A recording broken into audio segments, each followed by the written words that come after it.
Здравствуйте, ребята! Я учительница русского языка и литературы средней школы имени Абдрахмана Айтиева, Кудайбергенова Рахатай Сулеймановна. Сегодня у нас урок русская литература. Для начала обратите внимание на доску. Что перед вами? Это Анна Ахматова. Мы знакомились с ней в 8 классе. Мы познакомились с ее произведением «У самого моря», которое было написано в 1914 году. Это «Прощание с юностью». Если прежде Анна Ахматова была дикой девчонкой в произведении, могла прогуливаться без шляпки, запросто ходить босиком, купаться во время шторма, загорать. Теперь Анна прощается с юностью. Так, ребята, так мы подошли к теме нашего сегодняшнего урока. Тема урока Анна Ахматова и эпоха. Эпиграф к этому уроку: «Меня как реку суровая эпоха повернула». Цель сегодняшнего урока – это познакомиться с биографией и творчеством Ахматовой и определять жанры и признаки ее произведений и понимать термины «серебряный век», символизм, акмеизм и футуризм. Дескрипторы к этому уроку, то есть критерии оценивания, это то, что мы понимаем эти термины и разобрались в творчестве и биографии Анны Ахматовой. И дали ответ на вопрос, что же значит эпоха Анны Ахматовой. Сегодняшний урок, ребята, мы проведем в необычной форме. Мы используем на уроке прием РАФ. Что же это значит? Р – это роль. Сегодня мы все с вами будем в роли журналистов. А – это аудитория. Мы приглашены на совещание журналистов. Ф – формат, материалы и репортажи, которые вы подготовили по теме Анна Ахматова и ее эпоха. Так, все готовы к уроку? Да. Итак, уважаемые журналисты, сегодня мы собрались для того, чтобы с вами подготовить материал к печати журнал «Хочу все знать». Вы должны были приготовить материалы и сегодня нам рассказать о том, как же у нас идет продвижение к изданию нашего журнала. Здравствуйте, рубрика «История и факты». Я независимый журналист Нургазы Алия. Анна Ахматова родилась в 1889 году, 23 июня, в селении Большой Фонтан, близ Одессы. В 1903 году Анна Ахматова познакомилась с Гумилевым. Гумилев был историком и географом. В 1910 году Анна Ахматова и Гумилев в Петербурге поженились.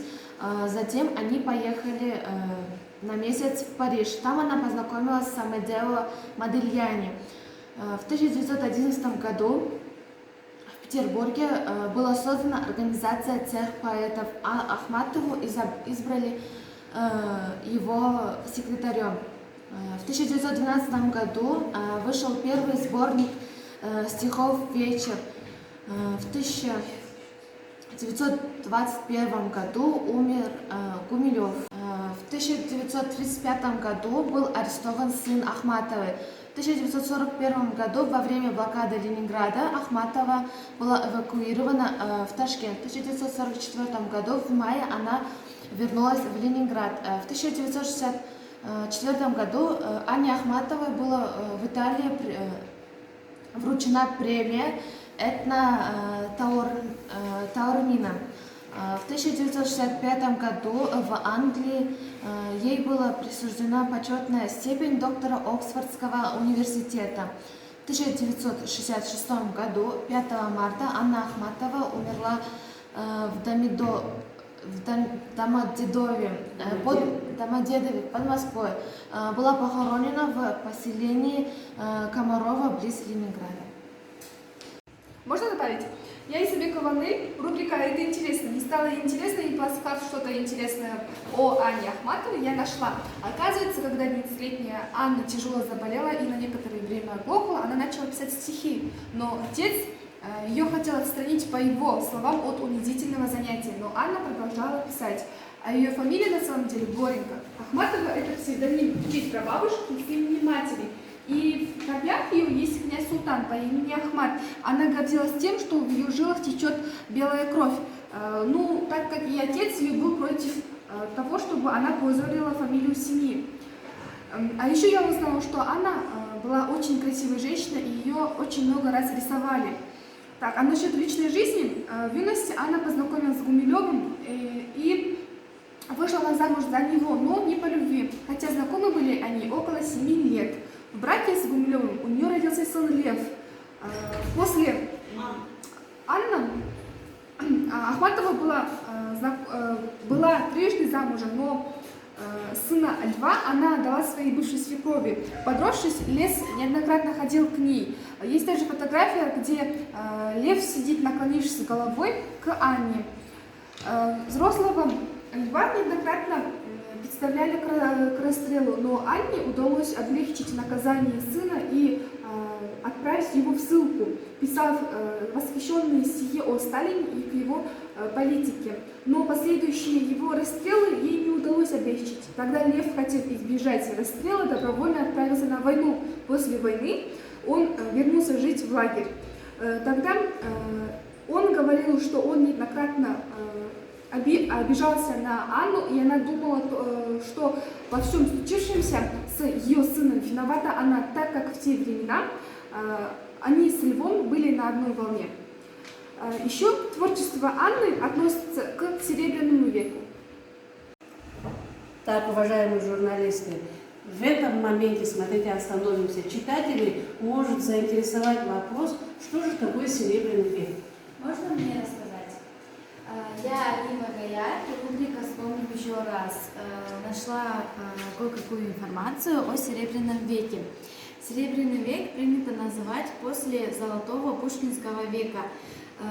Он охватывает период с конца 19 и начала 20 столетия. Границы Серебряного века условны. Его начало в литературе совпадает с зарождением символизма и его завершением в 1921 году. Совпадает с зарождением символизма и его завершением в 1921 году под смертью Блока, известного символиста в литературе, и расстрелом Гумилева, основателя акмеизма. Однако отсылки к поэме Серебряного века прослеживаются в позднем творчестве Ахматова, Мандельштама и Пастернака. Литература Серебряного века – это символизм и ее течение. Также в те времена были популярны такие направления, как акмеизм и футуризм. Гаят нам рассказала про Серебряный век, но также может заинтересовать такой вопрос. А что же за направления такие? Символизм, акмеизм и футуризм. У кого-нибудь готовый материал? Я подготовила материал. Я Беринская Ясмина. Рубрика «А это надо знать». Символизм. Одним из первых литературных течений стал символизм, объединивший таких поэтов, как Бальмонт, Брюсов, Белый и других. Символисты считали, что новое искусство передает настроение, мысли и акмеизм – это модернистское течение 1910-х годов как противопоставление крайнему символизму. Акмеисты выступали за возвращение образов и словам их первоначального значения. Также я хочу рассказать про футуризм. Футуризм – это общее название художественных авангардистских движений 1910-х, начала 1920-х годов, прежде всего в Италии и России. Их интересовало не только содержание, сколько форма стихосложения. Это была поэзия, скорости, ритмы современной жизни, пощечины и удары. Можно я добавлю про символизм? Меня зовут Умарова Зухра, рубрика «Берем на заметку». Символизм возник во Франции в 1870-1880-х годах и достиг наибольшего развития на рубеже XIX и XX веков. Символисты использовали символы и стремились к новаторству. Они радикально изменили не только содержание и формы в различных видах искусства, но и само отношение к смыслу художественного искусства. Можно еще добавить?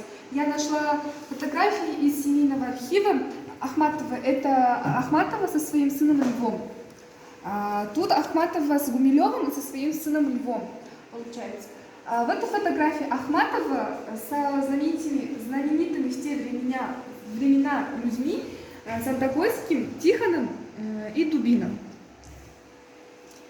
Здесь Анна Ахматова со своей семьей, здесь братьями Андреем, Виктором, сестрой ей. В центре мать Инна. После этого Анна Ахматова посвятила несколько строк стихотворений своей матери. И женщина с прозрачными глазами, такой глубокой синевы, что море нельзя не вспомнить, поглядевшись в них с редчайшим именем и белой ручкой, и добротой, которую в наследство я от нее как будто получила, ненужный дар моей жестокой жизни. После стихотворения я могу сказать, что Анна Ахматова говорила, что в наследство от матери ей досталась доброта, но она спрашивает и говорит, нужна ли мне эта доброта в моей жизни. Здесь, в этой фотографии, Анна Ахматова с Борисом Пастернаком. Да, прекрасная фотография и также прекрасный стих, который Ахматова посвятила Пастернаку. Он сам, себя сравнивший с конским глазом, косится смотрит, видит, узнает. И вот уже расплавленным алмазом сияют лужи, изнывает лед. В лиловой мгле покоятся задворки, платформы, бревна, листья, облака. Свист паровоза, хруст арбузной корки, в душистой лаке робкая рука. Прекрасные слова, которые она посвятила Пастернаку, описывая его взгляд, то есть описывая как конский взгляд. Она говорила, что его взгляд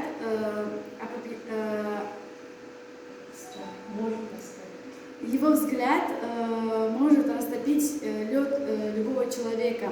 Да, также мы на фотографии видим, как действительно он был прекрасен и как его взгляд действительно может растопить лед. А мне понравилась эта фотография. Здесь она получает международную премию в Италии. И вот какие прекрасные слова она написала. «А тебе еще мало по-русски, и ты хочешь на всех языках знать, как крутые подъемы и спуски, и почем у нас тут совесть и страх». И мы знаем, что Анна Ахматова получает свою премию очень в зрелом возрасте.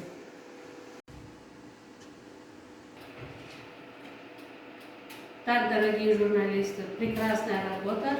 А что же вы можете сказать по поводу вот этого слайда? Что это за люди на этом фотографии? Кто может сказать? Мы сейчас говорили об Анне Ахматовой, о Гумилеве, да, о Городецком. А кто же такой Мандельштам? Можно мне добавить про Мандельштама несколько фактов? Мандельштам родился в 1891 году в купеческой семье. Через год они с семьей поселились в Павловске, а в 1897 году переехали в Питер. Окончил Мандельштам Пеневские коммерческие училища в Петербурге. В 1907 году уехал в Париж, слушал лекции в Сорбонне. Затем год занимался в Гейдельском университете, наездами бывая в Петербурге. В 1910 году журнал «Аполлон» был напечатаны его стихотворений. В 1911 году поступил на филологический факультет. Как раз в это время он принадлежал группе цех поэтов, которую организовал Гумилев. В 1920 году был для Мандельштама временем интенсивной и разнообразной работы. Вышло его несколько стихотворений, и он много времени посвящал переводческому делу, то есть переводил рассказы. В 1934 году он был репрессирован и выслан в Чердынь, а затем и в Воронеж, где работал в газетах и журналах. Потом Мандельштам после второго ареста погиб. Также Мандельштам очень хорошо дружил с Ахматовой и очень долго, причем он дружил с Ахматовой. Я могу добавить, что трое этих людей были близки Анне Ахматовой, и она посвятила даже стих о их дружбе. Это целая эпоха. Так, у нас Комаровские наброски. И оттупила связи от всего, от земного всякого блага, духом хранителя вместо сего стала лесная коряга. Чудится мне на воздушных путях двух голосов перекличка. Дух, а еще у восточной стены заросли крепкой малины, темная, свежая ветвь бузины — это письмо от Марины. Стих «Нас четверо» так доставила Анна Ахматова своим стихотворением 1961 года, включенное в цикл «Венок мертвым», написанный на протяжении от 1931 до 1961 годах. На этом заглавие, вероятно, намелькнуло ее обращение Пастернака к друзьям Маяковскому, Асееву: «Нас мало, нас может быть трое». Она даже использовала этот же стихотворный размер, трехстотный анапис, но выбрала других героев, близких ей по душе и уже ушедших из этой жизни. Так, это Осипа Мандельштама, Марину Цветаеву и Бориса Пастернака. Примечательно, что каждого из троих поэтесса упомянула по отдельности согласно датам их ухода из жизни. Первым она описала Мандельштама, погибшего в пересыльном лагере, а Мандельштам молодую Ахматову сравнивал с расистной Федорой и пророчицей Кассандрой, а ее зрелую лирику возводил к русской психологической прозе. Уважаемые журналисты, а какую же точку мы можем поставить в этом материале? Что же за эпоха? Анна Ахматова прожила долгую жизнь, 77 лет, более полувека было отдано творчеству. Войдя в поэзию юная девушка, она стала великим русским поэтом. Ахматова жила между двух эпох, эпохой Блока и началом эпохи Бродского. Если у порога поэзии ее встретил человек эпоха, учитель, то проводил ее последний путь ученик, поэт, которому в будущем было суждено завоевать весь мир. Жизнь Анны Ахматовой – это опыт встреч и расставаний, обретение своего поэтического пути и горьких потерь. Сильная духом, она пережила потери близких людей, нищету, травлю, отсутствие крыши над головой. С кем и как прошла она этот путь? Бродский писал: «Люди, с которыми не встречаетесь, становятся частью вашего сознания». Итак, дорогие журналисты, вы неплохо подготовились. Спасибо вам за материал, приготовленный вами. Все ваши работы допускаются к печати. Я вас поздравляю. Итак, дорогие ребята, теперь мы опять вернемся к уроку. Мы проделали хорошую работу, узнали об Анне Ахматовой и о ее эпохе. Да, сегодня мы действительно узнали, что творчество Анны Ахматовой представляет собой действительно эпоху. Вместе с ней работали, жили и творили такие великие люди, как Цветаева, Гумилев, Пастернак, Мандельштам. Да? Сегодня завершим урок вот такой обратной связи. Перед вами рефлексия содержания учебного материала. Вы должны сейчас мне рассказать: запомните эту таблицу «Знаю», «Хочу узнать» и «Узнал». Кто может, что может сказать? Я знала об Анне Ахматовой, но оказывается очень мало. Я узнала очень много интересных фактов о Анне Ахматовой. К примеру, то, что она была очень красивая, то, что ее очень много любили рисовать. Я узнала, что у Анны Ахматовой было 2 брата и сестра. Меня заинтересовал весь этот материал за сегодня, и я хочу узнать о многих произведениях Анны Ахматовой. Так, дорогие мои,